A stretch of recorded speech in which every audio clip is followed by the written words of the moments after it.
Sabi nga, it's not the number of years in your life that counts, but the life that you are putting in your years that counts the most. Maaring mahaba nga ang buhay mo, wala ka namang kabuhay-buhay. Si San Antonio, 36 years old pa lang, namatay na.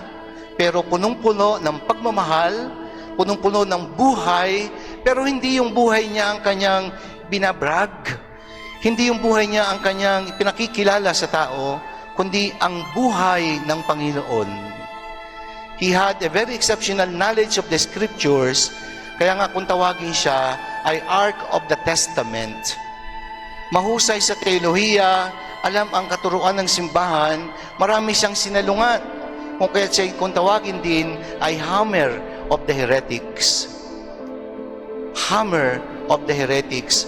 Taglay ang kamay na bakal, martilyong kamay na sumasalungat sa maling katuruan ng mga panahong iyon na siya'y nabubuhay. Si San Antonio po, dahil buhay pa, naghihimala na. Ang dami pong mga himala ni San Antonio.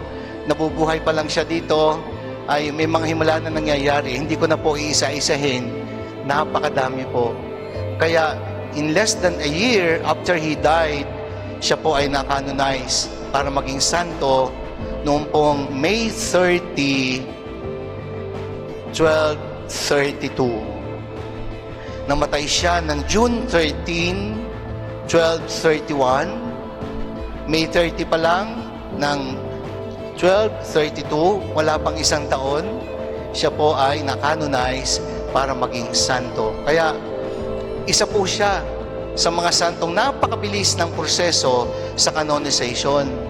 Maging ang kanyang lalamunan, hanggang ngayon ay hindi pa rin nabubulok sapagkat siya ay isang wonder preacher. He had an exceptional knowledge of the Bible. Kaya nga, kilala si San Antonio.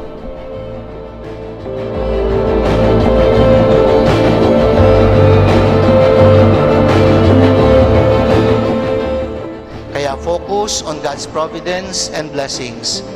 Realize that whatever happens, life is always worth living.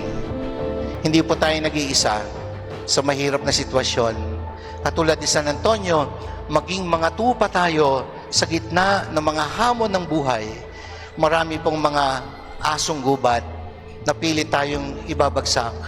Subalit kasama ang Diyos sa inspirasyong ibinigay ni San Antonio, anumang pagsubok, kaya nating lampasan.